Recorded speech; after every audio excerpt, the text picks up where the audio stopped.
Sir मेरी आवाज आ रही है? आपकी आवाज आ रही है क्लियर। आप बोलिए। अच्छा अच्छा, ठीक सर। तो बुद्ध जयंती अभी 12 मई को पूरे देश में, पूरी दुनिया में मनाई गई। और उसी जयंती के क्रम में हमारे सेंट्रल संस्कृत विश्वविद्यालय के परम सम्मानित कुलगुरु प्रोफेसर श्रीनिवास बरखेड़ी जी और हमारे सेंट्रल संस्कृत विश्वविद्यालय लखनऊ परिसर के निदेशक के मार्गदर्शन में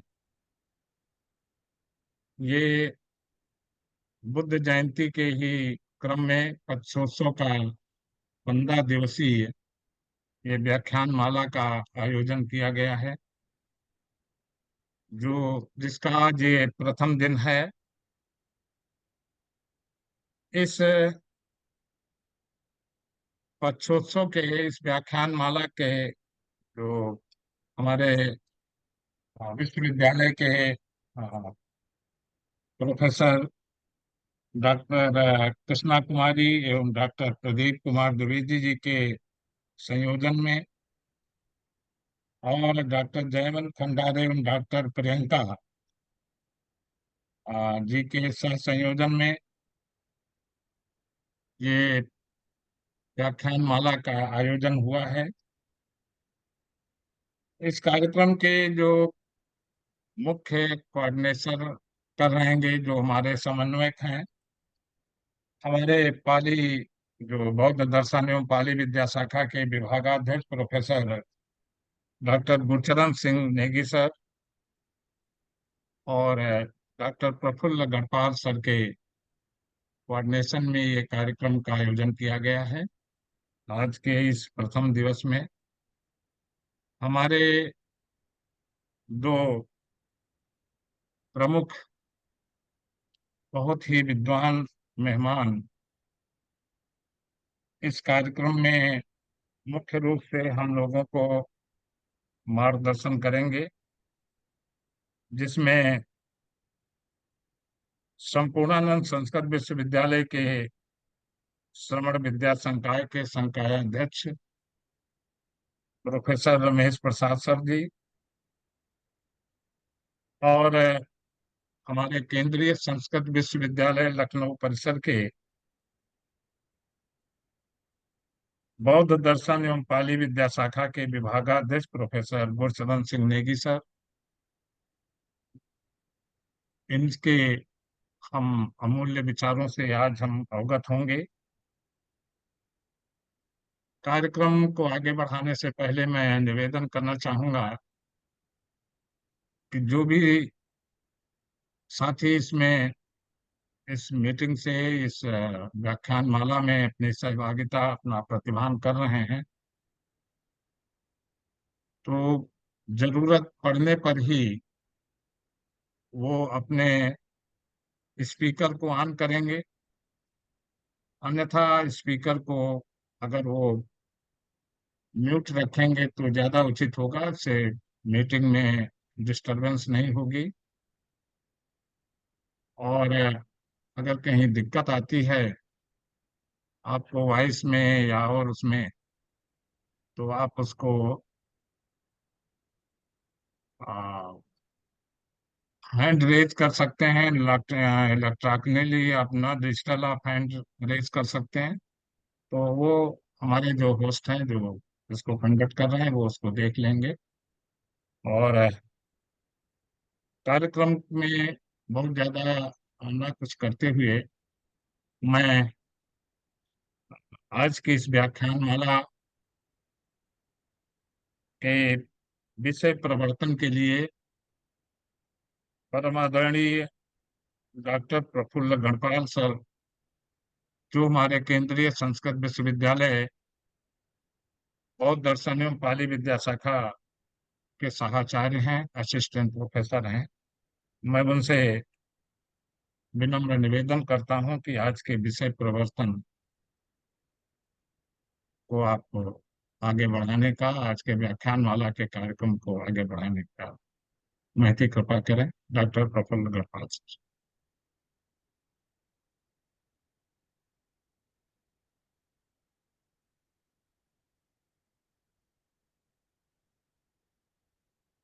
जी, बहुत बहुत साधुवाद। नमो तस्स भगवतो अरहतो सम्मा संबुद्धस्स। नमो तस्स भगवतो अरहतो सम्मा संबुद्धस्स। नमो तस्स भगवतो अरहतो सम्मा संबुद्धस्स। यह हमारे लिए अत्यंत हर्ष की बात है कि केंद्रीय संस्कृत विश्वविद्यालय लखनऊ परिसर के अंतर्गत दो विशिष्ट विद्या शाखाओं के द्वारा, एक विद्या शाखा और एक केंद्र के द्वारा, विद्या शाखा का नाम है बौद्ध दर्शन विद्या शाखा, डिपार्टमेंट ऑफ बौद्ध दर्शन या बुद्धिस्ट फिलॉसफी।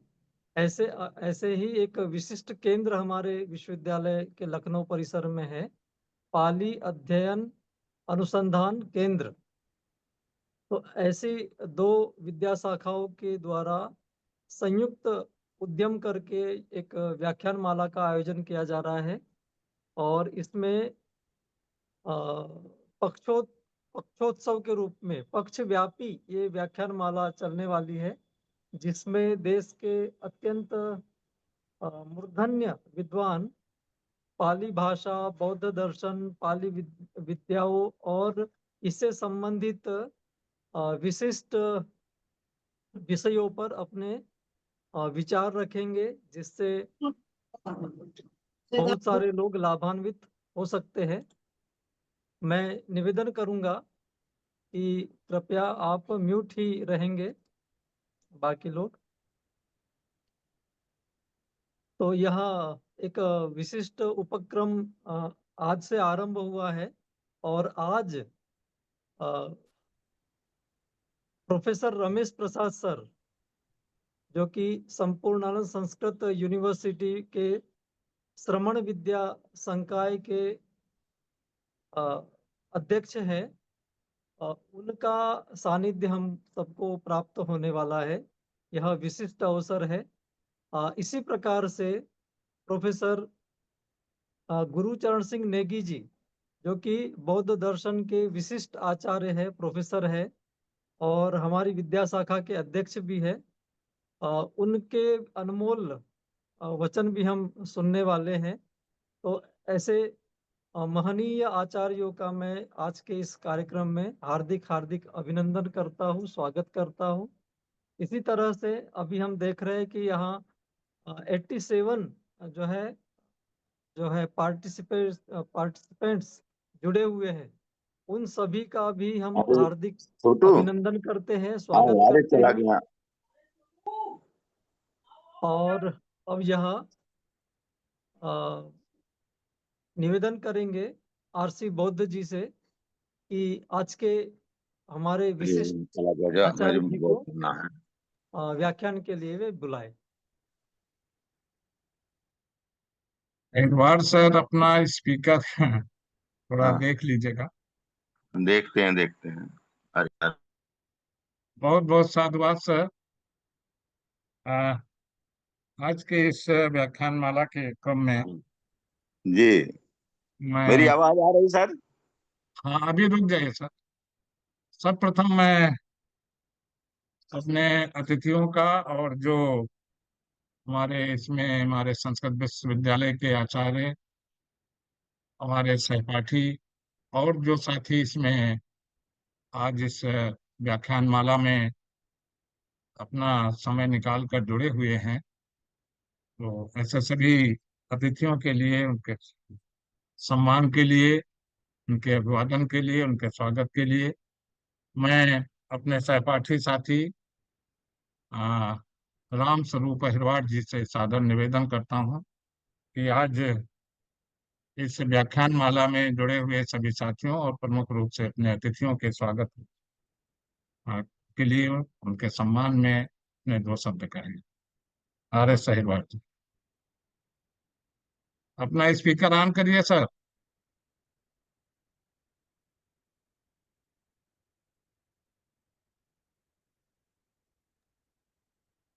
इस हेलो। हाँ, जी हाँ, आवाज आ रही है, बोलिए।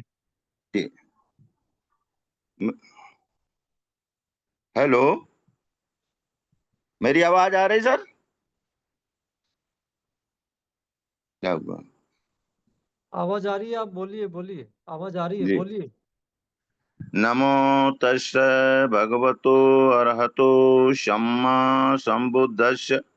नमो तस्य भगवतो अरहतो सम्मा सम्बुद्धस्य। नमो तस्य भगवतो अरहतो सम्मा सम्बुद्धस्य। आज की इस पाली एवं बौद्ध विद्या विशिष्ट व्याख्यान माला के कार्यक्रम के तहत बौद्ध दर्शन विद्या शाखा, पाली अध्ययन केंद्र, अनुसंधान केंद्र, केंद्रीय संस्कृत विश्वविद्यालय लखनऊ परिसर के तत्वाधान में आयोजित इस कार्यक्रम में पाली एवं बौद्ध विद्या विशिष्ट व्याख्यान माला के इस कार्यक्रम में उपस्थित हमारे सभी अतिथिजन, जो हमारे इस कार्यक्रम के संरक्षक हैं, माननीय प्रोफेसर श्री निवास बरखेड़ी जी एवं मार्गदर्शक श्री सर्वनारायण झा जी, आपका मैं इस व्याख्यान माला के कार्यक्रम के शुभारंभ में सम्मान प्रकट करता हूं, स्वागत करता हूं। इस विशिष्ट व्याख्यान माला के जो हमारे मुख्य अतिथि हैं, माननीय प्रोफेसर रमेश प्रसाद जी, जो संकाय अध्यक्ष, श्रमण विभाग अध्यक्ष, संपूर्णानंद संस्कृत विश्वविद्यालय वाराणसी से हैं। उनका इस कार्यक्रम में विशेष व्याख्यान होगा, उसके लिए मैं आपका हार्दिक स्वागत करता हूं। हमारे प्रोफेसर गुरुचरण सिंह नेगी जी, जो बौद्ध दर्शन पाली भाषा विभागाध्यक्ष हैं, जो बौद्ध दर्शन का परिचय एवं महत्व पर व्याख्यान करेंगे, मैं उनका इस कार्यक्रम में हृदय से सम्मान प्रकट करता हूं, स्वागत करता हूं। आज के इस कार्यक्रम में हमारे संयोजक समन्वयक प्रोफेसर गुरुचरण सिंह नेगी जी, डॉक्टर प्रफुल्ल गढ़पाल जी, आपका मैं हृदय से स्वागत करता हूं।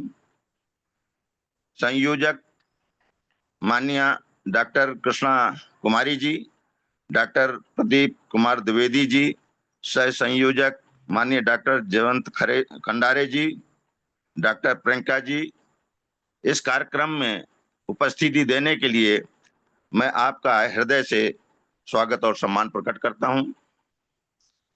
आज के इस कार्यक्रम में हमारे बहुत से साथी जुड़े हुए हैं, जिसमें प्रेमी जी, अंबेडकर जी, निर्मला जी, दत्ता जी, जगदीश प्रसाद जी, हरिश्चंद्र जी, माधुरी जी, सुनंदा जी, अविनेश जी, ज्योतिका जी, सुनीता जी, जगदीश जी, स्वाति जी, आनंद जी, मधु कुमारी, धनंजय जी, अशिक्षा गौतम जी, राजेश जी, जगदीश जी, आरबी बौद्ध, शकुंतला, महेंद्र बाबू, जो मुझको इसमें दिखाई दिए हैं, मैं उनका नाम ले पा रहा हूं। शेष और जो भी हमारे साथी इस कार्यक्रम में सहभागिता दे रहे हैं, उन सबका मैं हृदय से स्वागत करता हूं, सम्मान प्रकट करता हूं। इस कार्यक्रम को अभी हमारे संचालक महोदय आगे कार्यक्रम की रणनीति को बताएंगे। इससे पहले मैं आप सब लोगों का सम्मान प्रकट करते हुए अनुरोध करता हूं कि इस व्याख्यान माला का सभी लोग लाभ उठाएं। नमो बुद्धाय, जय भीम। ठीक है बहुत सर, बहुत आगे जाए। जी जी बहुत बहुत साधुवाद सर। Ji, thank you. अभी आप हम लोगों के सहपाठी, जो केंद्रीय संस्कृत विश्वविद्यालय में पाली भाषा के अध्येता थे, उनका भी, उनके द्वारा आप स्वागत भाषण अपने अतिथियों का, अपने साथियों का सुना। कार्यक्रम की संक्षिप्त में रूपरेखा ये है कि अभी आपने विषय प्रवर्तन के लिए डॉक्टर प्रफुल्ल गढ़पाल सर का उद्बोधन सुना। अतिथियों का स्वागत हो गया है, उनके प्रति भी सम्मान हम अध्येताओं की तरफ से प्रकट किया जा चुका है। इसी के साथ मैं एक निवेदन ये करना चाहूंगा कि जितने भी साथी जुड़े हैं,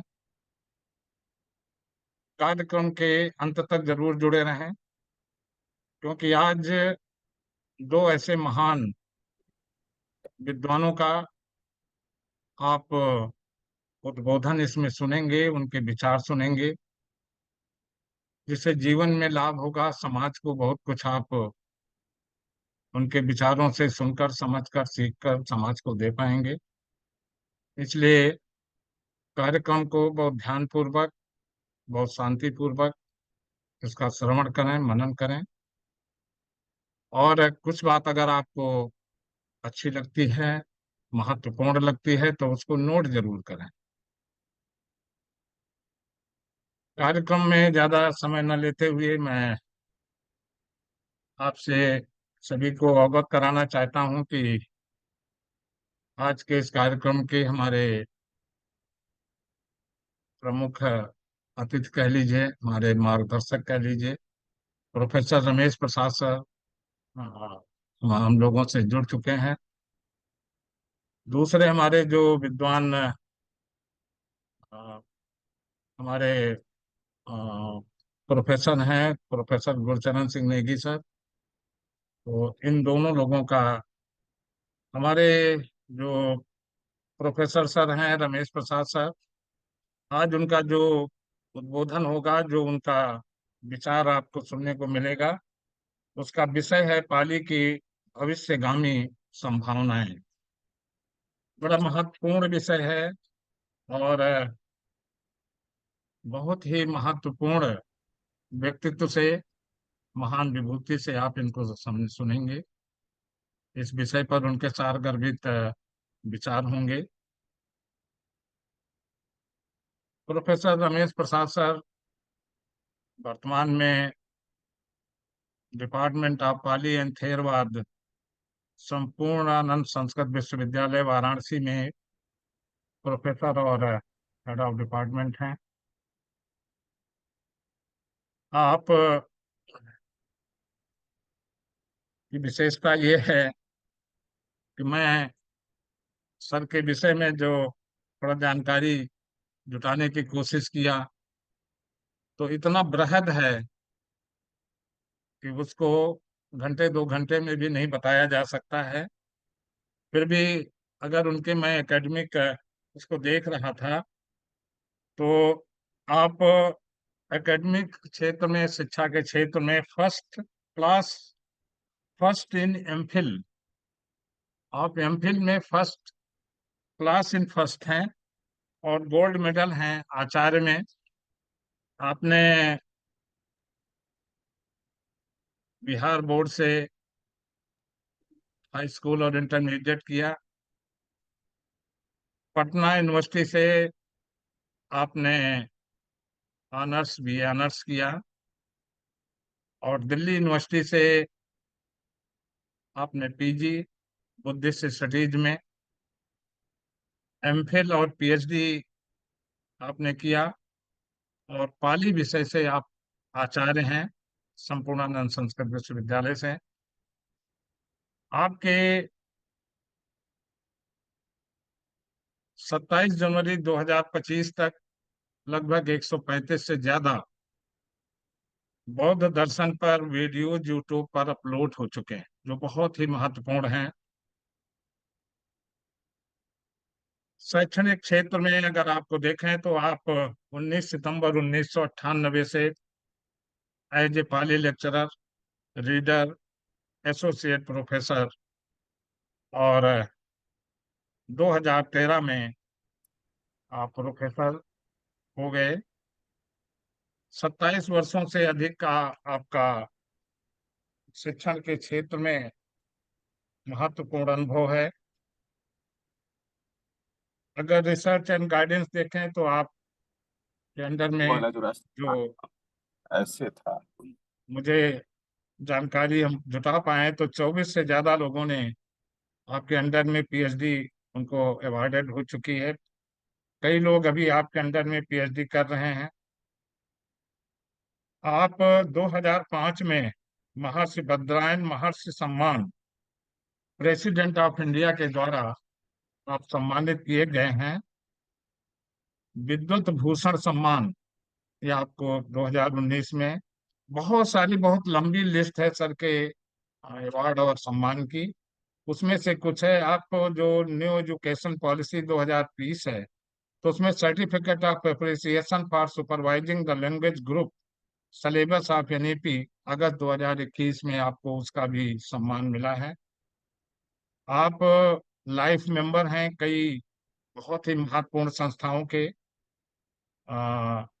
Buddha Triratna mission Delhi, India society of Buddhist, Indian society, Indian Buddhist society Jammu के, गांधीवन और आरसी के, पाली सोसाइटी ऑफ इंडिया के लाइफ मेंबर ही नहीं, आप उसके जनरल सेक्रेटरी हैं।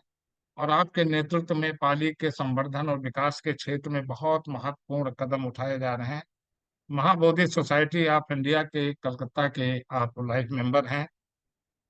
आपके अगर कृतित्व को देखा जाए तो आपने बहुत सारे ग्रंथों को लिखा है। पाली संग्रह, पाली संग्रह, अनागत वंश, इसेंस ऑफ बुद्धिज्म को रिप्रिंट आपने करवाया, एडिशन करवाया। थेरवाद परंपरा का एक परिचय बहुत ही महत्वपूर्ण आपका ग्रंथ है।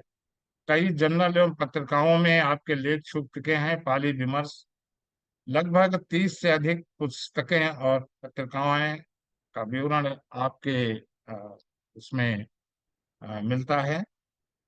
आपके 53 से अधिक रिसर्च पेपर पब्लिश हो चुके हैं। मेरे बताने का ये आशय है कि जो भी साथी आज इसमें जुड़े हैं तो ऐसे महान व्यक्तित्व का, ऐसे महान विद्वान से आज हम लोग उनके विचारों को सुनेंगे। आपने अंतरराष्ट्रीय स्तर पे करीब 30-35 से अधिक सेमिनार और कॉन्फ्रेंसेस को आपने संबोधित किया है। राष्ट्रीय स्तर में लगभग 71-72 सेमिनार और कॉन्फ्रेंसेस को, वेबिनार पे आपकी बहुत सारी मीटिंगें, वेबिनार मीटिंग, ऑनलाइन मीटिंग 52-53 से अधिक मिली हैं जो रिसर्च में हमने ढूंढा है। 20 से 25 से ज्यादा अधिक आपके आपने वर्कशॉप किया है। इस तरह संक्षेप में हमारे आज के जो मुख्य अतिथि हैं प्रोफेसर रमेश प्रसाद सर, और अभी हम लोग हाल ही में संकिसा में पाली सोसाइटी ऑफ इंडिया जो पाली दिवस के अवसर पे कार्यक्रम हुआ था उसमें हम लोगों को प्रत्यक्ष दर्शन करने का भी शुभ अवसर मिला था। तो आज मैं ज्यादा समय न लेते हुए मैं आप सभी की तरफ से, जो भी हमारे आज पार्टिसिपेंट हैं इसमें, मैं आज के मुख्य अतिथि प्रोफेसर रमेश प्रसाद सर से बहुत ही विनम्र भाव से, बहुत ही विनम्रता पूर्वक उनसे निवेदन करता हूँ कि आज इस व्याख्यान माला के प्रथम दिवस में सर आज हम और हमारे साथियों को आप अपने सारगर्भित विचारों से, अपनी अमृतमय वाणी से हम लोगों को संबोधित करें। Professor Ramesh Prasad sir. धन्यवाद आरसी बाबू जी। गुणे ही यो शील समाधि पैया विमुक्ति यान पवते ही तो खेतंग जनानंग कुशलतिकानंग तमरियंग संघंग सुसार। इस आभासी पटल पर जुड़े हुए हमारे प्रोफेसर गुरुचरण सिंह नेगी जी, प्रफुल्ल गढ़पाल जी, राम स्वरूप अहिरवार जी और जितने भी धम्म प्रेमी हैं, पाली प्रेमी हैं, धम्म जिज्ञासु हैं, उन सभी को मैं वंदन अभिनंदन करता हूं। विषय अभी आरसी बौद्ध जी ने बताया कि पाली की भविष्यगामी संभावनाएं।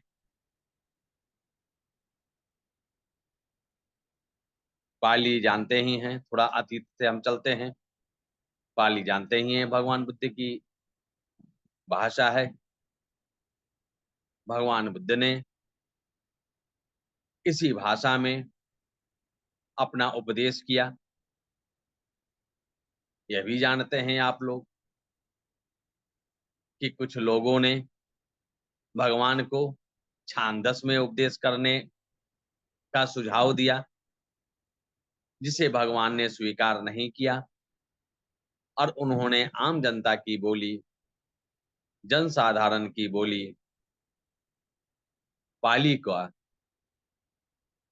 चयन किया और उसी में उपदेश देने को भिक्षुओं को भी कहा, ताकि अधिक से अधिक लोगों का मंगल हो सके, अधिक से अधिक लोगों का कल्याण हो सके, अधिक से लोगों का हित हो सके, अधिक से अधिक लोग सुखी हो सके।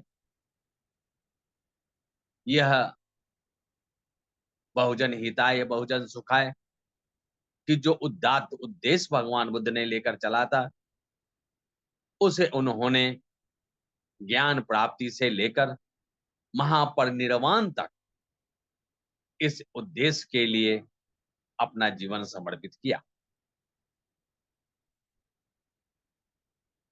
भगवान बुद्ध आज प्रासंगिक है, इसलिए पाली की संभावनाएं अधिक बढ़ रही हैं। आज हम लोग देख रहे हैं चारों तरफ हिंसा का वातावरण है, असत्य का बोलबाला है, कामाचार का बाहुल्य है, नशे में लोग डूबे हैं। ऐसे वातावरण में भगवान बुद्ध का उपदेश ही हमारे काम आ सकता है और इसे भारत सरकार ने भी स्वीकार किया और पाली भाषा को शास्त्रीय भाषा बनाने का निर्णय लिया। इसके लिए मैं वर्तमान भारत सरकार, जो माननीय नरेंद्र मोदी जी के नेतृत्व में चल रही है, मैं उन्हें बहुत बहुत साधुवाद इस मंच से देता हूं, क्योंकि उन्होंने हमारे पाली भाषा को शास्त्रीय भाषा का दर्जा दिया।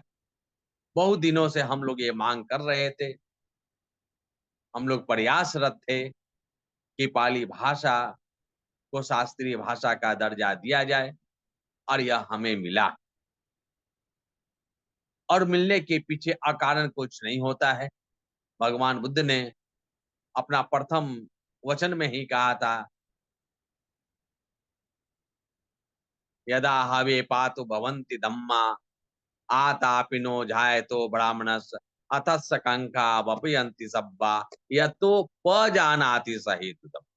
जितने भी धर्म है वह सहेतुक है, अहेतुक नहीं है, उसके पीछे कोई ना कोई कारण है।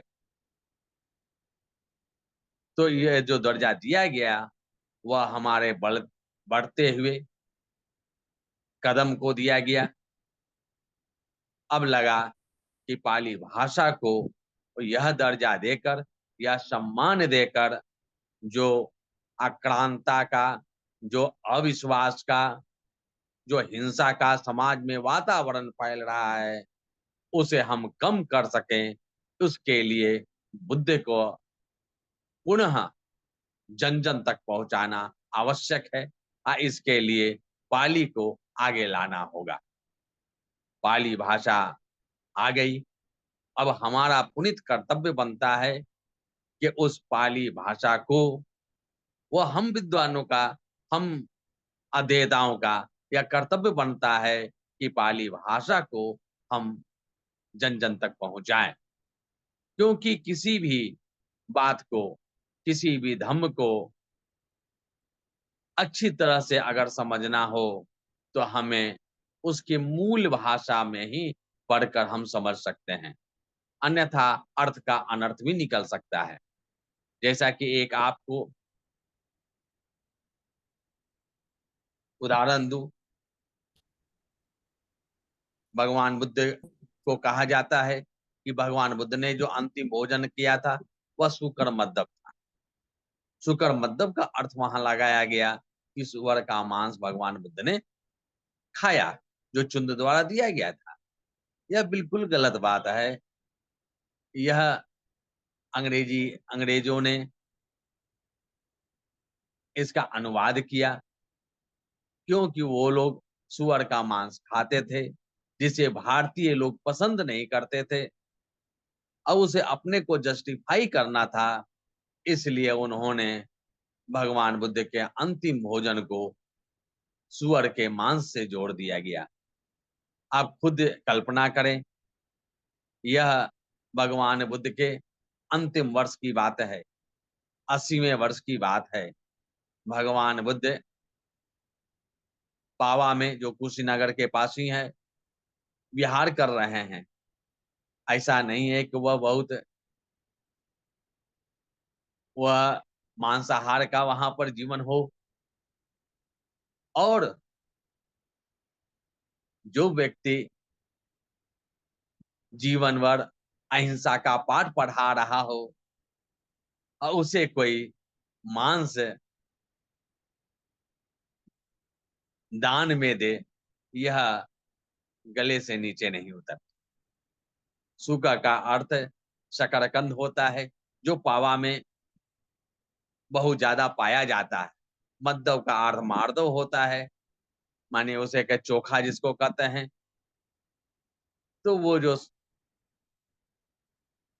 शकरकंद का उन्होंने बना करके दिया था भोजन, अब वो अलग बात है कि वो मिट्टी मिट्टी की बात है।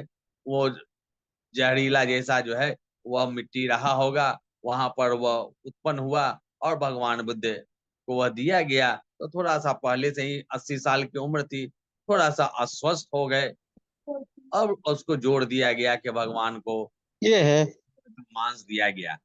यह बिल्कुल ही ये असत्य वाली बात। है।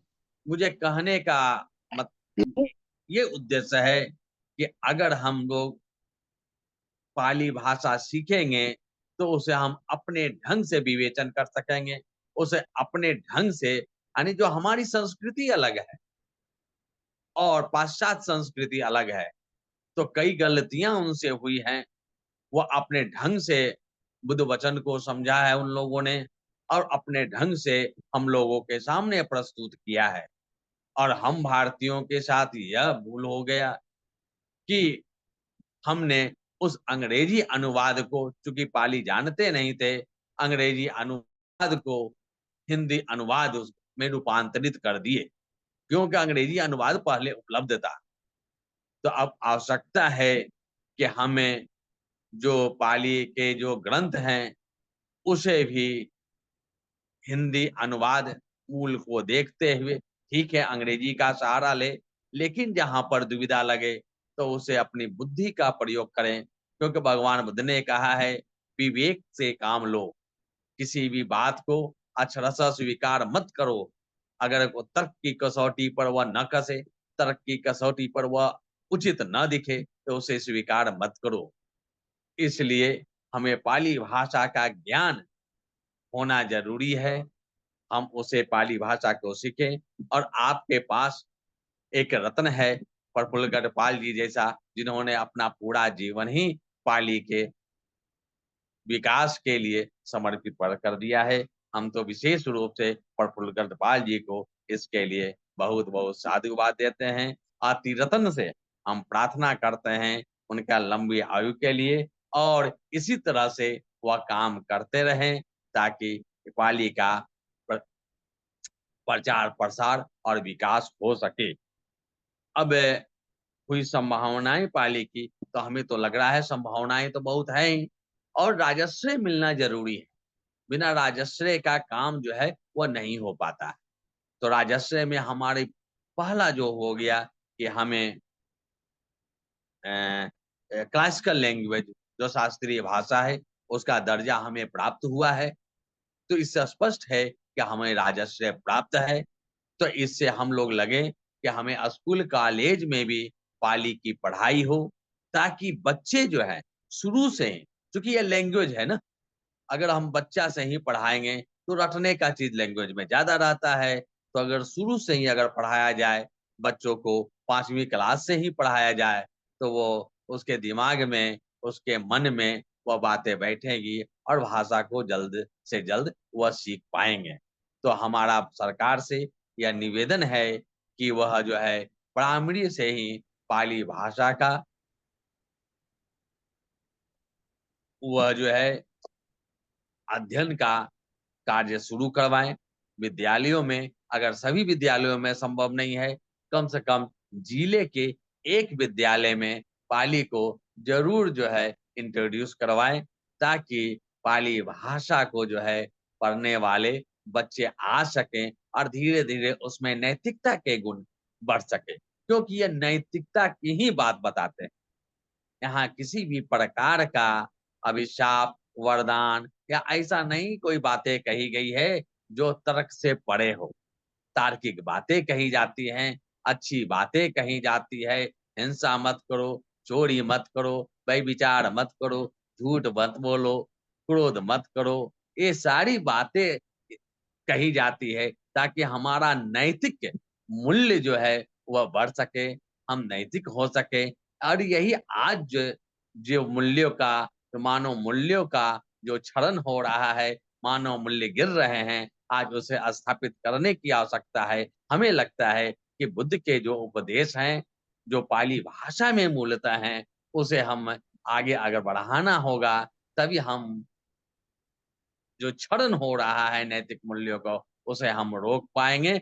और नया भारत, जो माननीय प्रधानमंत्री बार-बार कहते हैं नया भारत, हम नया भारत का निर्माण कर सकेंगे। उसके लिए बुद्ध को आगे लाना होगा। एक बात और कहेंगे, अभी जो है अगर थोड़ा सा देखा ही जाए दिख रहा था। तो बुद्ध को ही जो है, अगर जैसे कि हिंदू शास्त्रों में कहा गया कि भाई 9 अवतार है, 9वां अवतार है बुद्ध। अगर 9वां अवतार अगर मान लेते हैं, तो आज उसके बाद तो कोई अवतार ही नहीं हुआ। तो उस दृष्टि से भी बुद्ध को आगे लाना होगा, बुद्ध को जन-जन तक फैलाना होगा, क्योंकि ये तो बुद्ध का ही युग है। ये जो युग चल रहा है, वो बुद्ध का युग चल रहा है। बुद्ध को हमें स्थापित करना होगा और उसके लिए पाली भाषा को जन-जन तक लाना होगा, ताकि मूल बातों को हम समझ सके, उसे हम आत्मसात कर सकें। क्योंकि पाली जो है वो, या बौद्ध बुद्ध का जो वचन है, वो आचरण प्रधान है।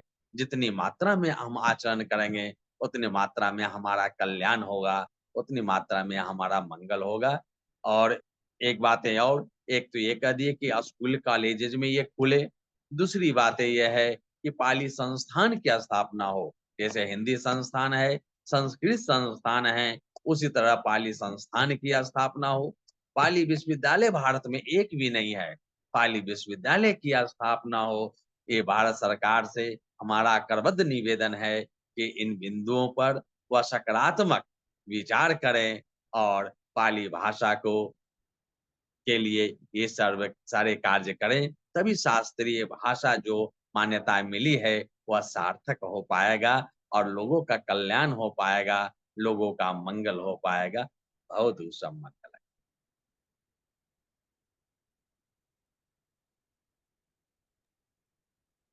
बहुत बहुत साधुवाद सर। आपने इतने अल्प समय में आ, भगवान बुद्ध के समय से लेकर और वर्तमान समय तक पाली भाषा के विषय में बहुत ही गागर में सागर भरने का काम किया सर। ऐसा ही है, कुछ समय छांदस में भगवान बुद्ध ने मना किया था कि नहीं, इसमें उपदेश नहीं केवल पाली में होंगे। और वर्तमान समय में जो आप सभी के प्रयास से क्लासिकल लैंग्वेज का दर्जा भारत सरकार ने दिया, और उसके बाद सरकार से क्या हो सकता है, क्या सरकार को आगे कदम उठाना चाहिए जिससे पाली भाषा का विकास हो सके, उसका प्रचार प्रसार हो सके और समाज को लाभ मिले।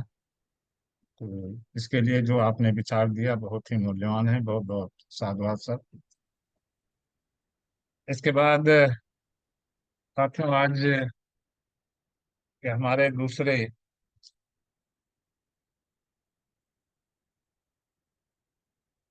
विशिष्ट अतिथि कह लीजिए, हमारे मार्गदर्शक कह लीजिए, या जिनके संरक्षण में आज हम लोग ये कार्यक्रम कर रहे हैं, व्याख्यानमाला का शुभारंभ हुआ है, प्रोफेसर गुरचरण सिंह नेगी सर।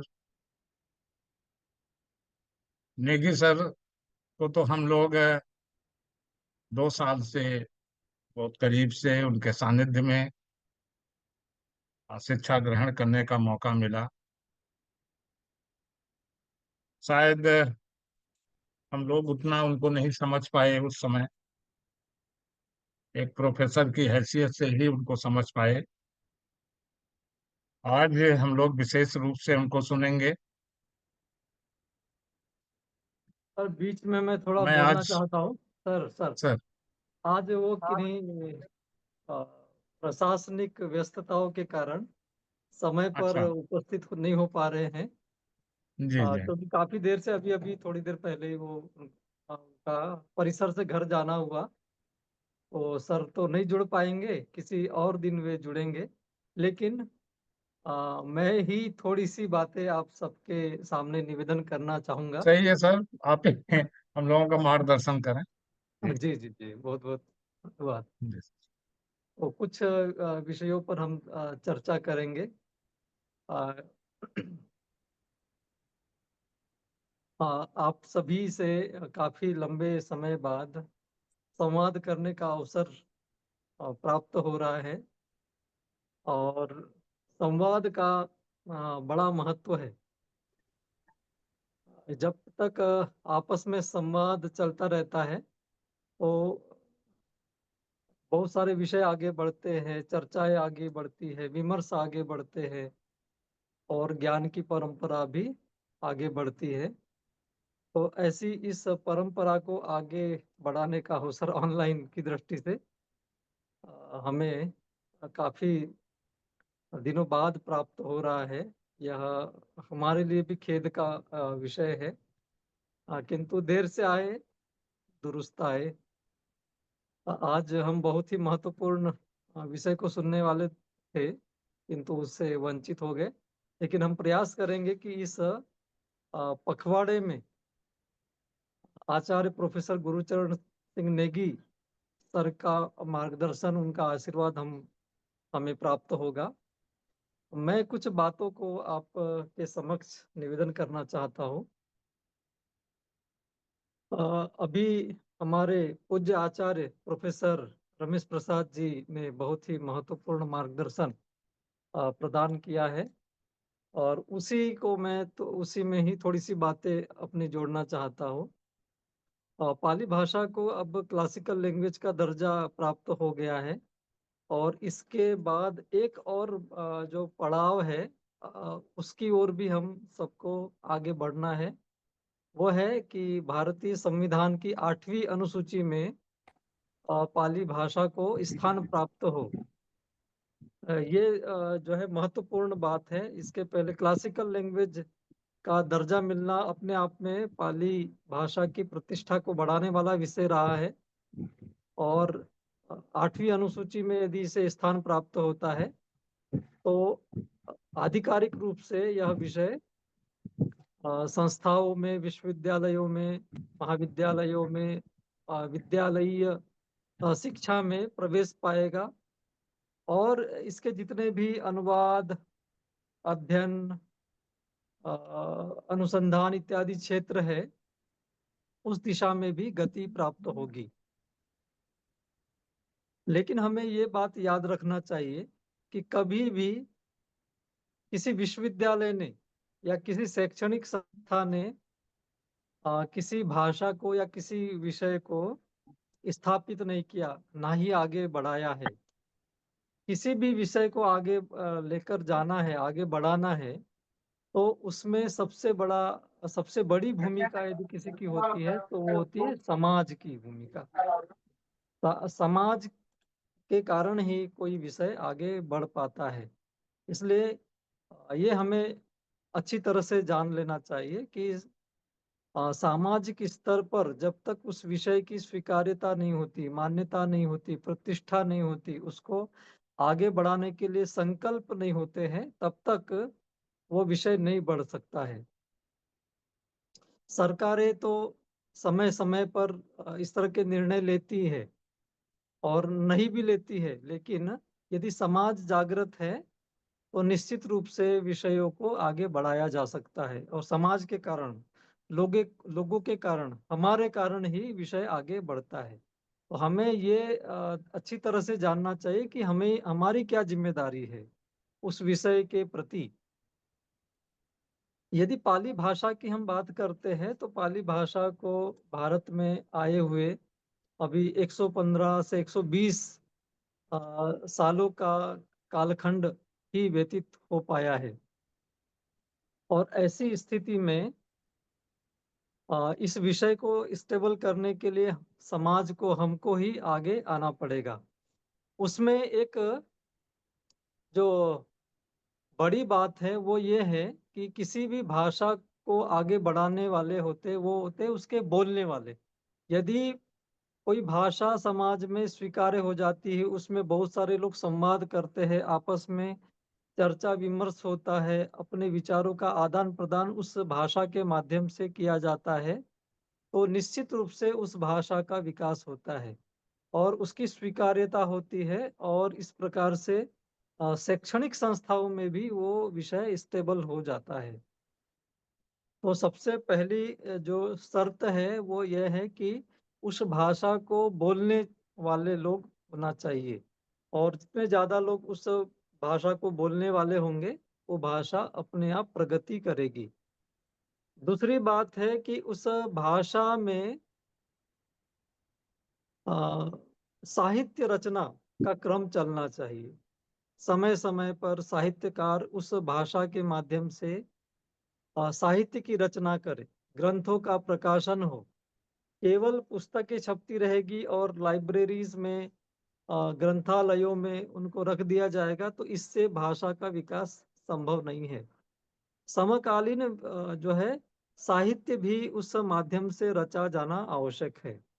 यदि समकालीन साहित्य यदि रचा जाएगा, तो निश्चित रूप से पाली भाषा का विकास होगा। तो हमें ये बात याद रखना चाहिए कि पाली भाषा को एक तो लिंग्वा फ्रैंका की तरह संवाद की भाषा की तरह प्रयोग करना ज़रूरी है। इससे उस भाषा का, पाली भाषा का विकास सुनिश्चित हो जाएगा।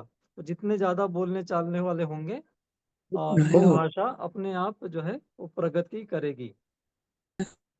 और दूसरी अभी थोड़े समय में ही एक कार्यक्रम होने वाला है सरकारी स्तर पर जनगणना का।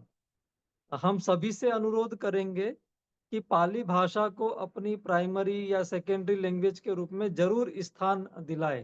जितने ज़्यादा लोग इसको बोलने वाले या इसमें संवाद करने वाले होंगे जनगणना के अनुसार या डेटा के अनुसार, तो इस भाषा को आगे बढ़ने में बहुत मदद प्राप्त होगी। तो इस बात को विशेष ध्यान रखना है कि जनगणना के अवसर पर इस भाषा के प्रमोशन के लिए जो है वो जो जनगणना अधिकारी आएंगे, उन्हें बताना है कि पाली भी हमारी प्राइमरी या सेकेंडरी लैंग्वेज है।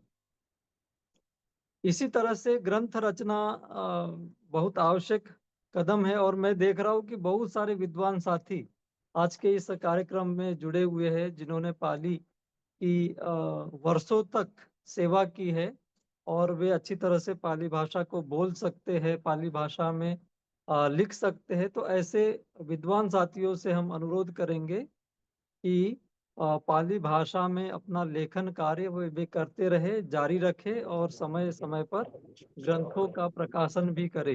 तो ये समकालीन साहित्य की रचना से वह विषय आगे बढ़ता है, ये सुनिश्चित बात है। इसी तरह से हमें अ, ये भी याद रखना है कि शिक्षण प्रशिक्षण के लिए जो विद्वान साथी जुड़े हैं, वो अपना अतिरिक्त समय प्रदान करें और सामाजिक या भगवान बुद्ध के अनुयायियों से भी ये अनुरोध करेंगे, उपासकों से, उपासिकाओं से, कि पाली भाषा को सीखे। यदि इस भाषा को हम सीखते हैं तो जो बुद्ध वाणी को हम सटीक रूप में सीख सकेंगे, समझ सकेंगे। और जो लोग ध्यान करते हैं, विपස්සना साधना करते हैं, उनके लिए तो ये बहुत ही आवश्यक है। तो बुद्ध वचनों को ठीक तरह से समझने के लिए भी पाली भाषा सीखना आवश्यक है। जब तक हम पाली भाषा को सीखेंगे नहीं तो उसमें संवाद साधना भी संभव नहीं हो पाएगा। अतः पाली भाषा का प्राइमरी नॉलेज, प्राथमिक ज्ञान या इसका व्यवहारिक अध्ययन सभी को अवश्य ही करना चाहिए। जितनी बड़ी संख्या में इसको पढ़ने लिखने वाले लोग होंगे, उतनी ही संख्या में यह विषय आगे बढ़ सकता है। तो सबसे बड़ी यदि किसी की भूमिका पाली भाषा को आगे बढ़ाने की है, सरकार से भी ज्यादा, तो वो है आप। आपकी ही भूमिका सबसे महत्वपूर्ण है। आप जितना प्रयास करेंगे, जितना सीखेंगे, जितना आगे बढ़ाएंगे, उतना ही पाली भाषा आगे बढ़ सकती है।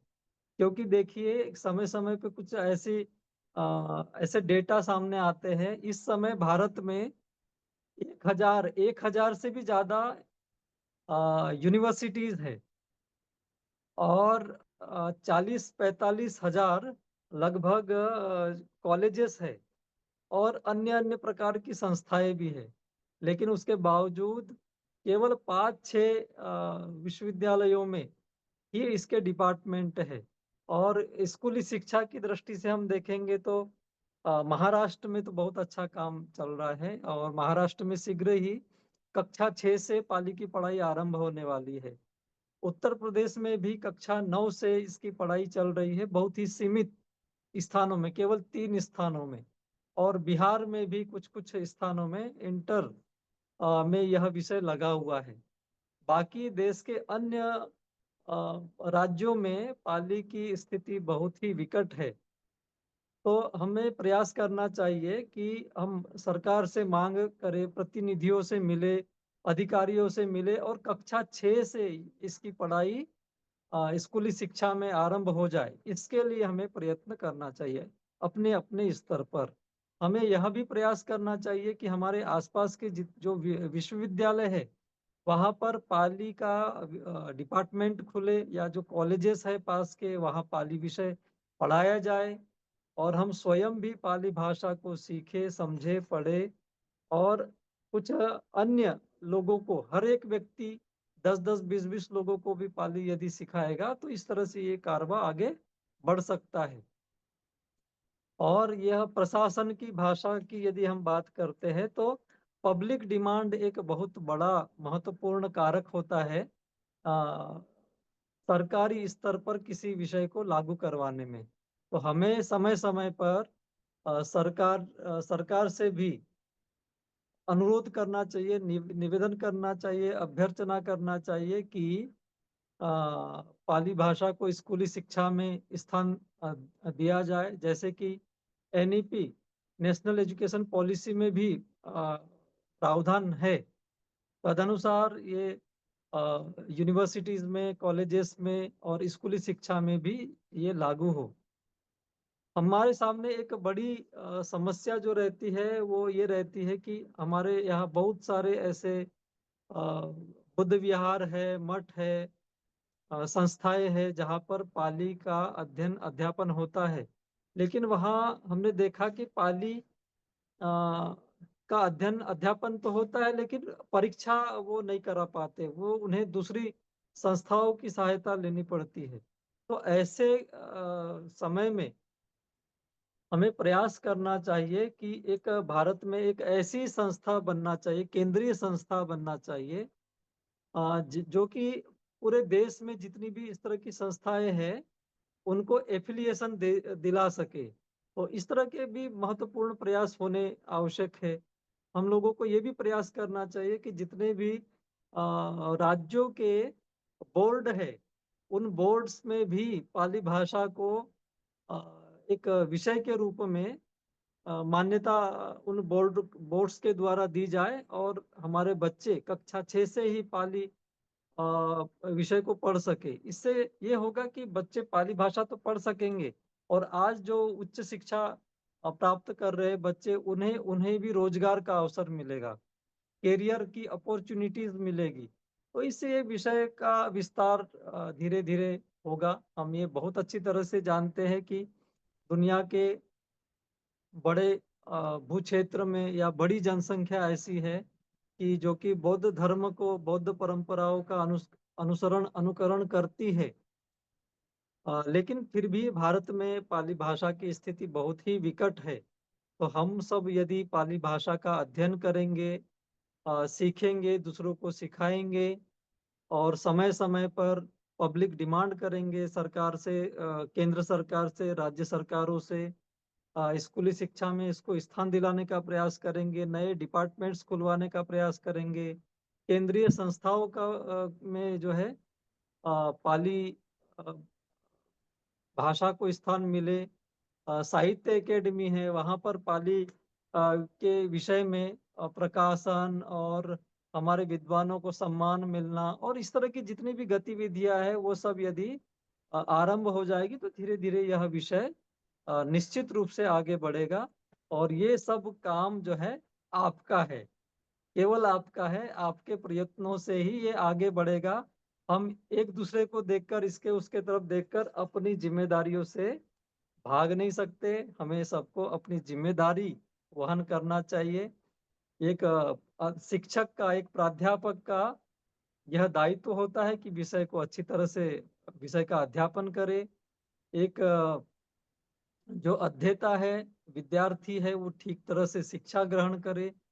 जो उपासक उपासिकाएं हैं वो बुद्धवाणी का अध्ययन करे, पाली भाषा का संगायन करे। और इस तरह से हम देखेंगे कि धीरे-धीरे ये विषय आगे बढ़ेगा और बहुत सारी अपॉर्चुनिटीज आएगी और हमें ये लगता है कि बहुत जल्दी ही इस तरह के सुदिन हमको देखने मिलेंगे। और मैं ये समझता हूँ कि हम बहुत ही थोड़ा बोलेंगे और आप विद्वान साथी सब यहाँ जुड़े हुए हैं, वो ज़्यादा हमारी बात को समझ सकते हैं। इसके पूर्व भी आप लोग हमसे जुड़ते रहे हैं। तो मैं आज और अधिक न कहकर इतनी ही बात कहकर यहाँ विराम लूँगा। लेकिन ये प्रश्न आपके सामने छोड़कर जाता हूँ कि आप अपने-अपने स्तर पर क्या कर सकते हैं? मुझे लगता है कि ज़्यादातर लोगों के पास मेरा नंबर है, मेरा व्यक्तिगत व्हाट्सएप नंबर। आप मुझे व्यक्तिगत रूप से मैसेज करिए, व्हाट्सएप करिए कि हम लोग मिलकर क्या कर सकते हैं पाली भाषा के लिए, बौद्ध विद्याओं के लिए और जो आईकेएस इंडियन नॉलेज सिस्टम की दृष्टि से पाली भाषा का किस तरह से डेवलपमेंट हो सकता है, एनईपी की दृष्टि से हम किस तरह से आगे बढ़ सकते हैं और कैसे शिक्षण प्रशिक्षण में सामाजिक स्तर पर अपनी भूमिका वहन कर सकते हैं। मुझे हर दिन पता चलता है कि बहुत सारे लोग लगे हुए हैं अपना अपना काम बड़ी ईमानदारी से और धैर्य के साथ शांतिपूर्वक ढंग से वे कर रहे हैं। ऐसे समस्त साधकों को मैं नमन करता हूँ और उनके प्रति धन्यवाद, साधुवाद का भाव प्रकट करता हूँ और इन्हीं शब्दों के साथ मैं अपनी वाणी को विराम देता हूँ। नमो बुद्धाय। हाँ, बहुत बहुत साधुवाद सर। नवोदय सर, नवोदय। नवोदय। हाँ, बहुत साथियों, ये हम लोगों के लिए आज हमारे प्रोफेसर नेगी सर के विचारों से हम लोग वंचित हो गए। लेकिन सर ने जैसा कहा है, और अभी तो आज ये पहला दिन है, आज शुभारंभ हुआ है व्याख्यान माला का। तो सर का दूसरे दिन समय, जिस दिन उनका समय रहेगा, तो निश्चित रूप से उनके विचारों से, उनके सारगर्भित विचारों से हम लोग अवगत होंगे। और आज इस तरह से अभी हमने अपने दोनों पूज्य आचार्यों को सुना है।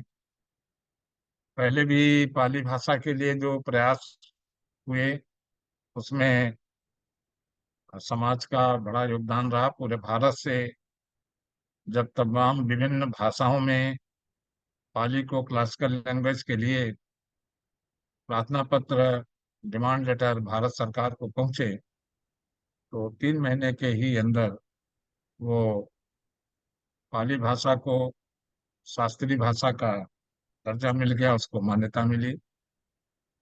आज सर ने जैसा कि बताया है कि भारतीय संविधान के अनुसूची 8 में भाषा को सम्मिलित किया जाए, उसके लिए भी उसी पूरे जोश के साथ, उत्साह के साथ, पूरी लगन निष्ठा के साथ हम लोगों को एक बार फिर ये अभियान चलाना पड़ेगा।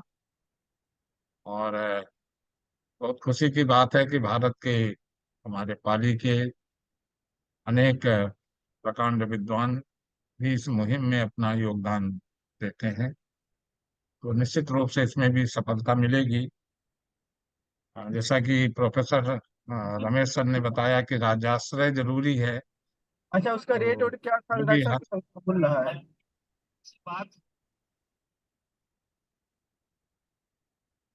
तो वर्तमान सरकार से जिस तरह से पाली भाषा को मान्यता मिली है, तो पब्लिक डिमांड या सामाजिक जब मांग बढ़ती है तो सरकार को भी सोचना पड़ता है।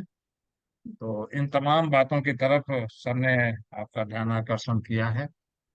और जनगणना में जो विशेष रूप से आ, हम लोगों को इसको सामाजिक स्तर पे जिन भी संस्थाओं से, जिन भी संगठनों से जुड़े हैं, तो एक अपील करना है समाज से कि पाली भाषा को प्राइमरी या सेकेंडरी लैंग्वेज के रूप में दूसरे स्थान पे जरूर लिखाया जाए।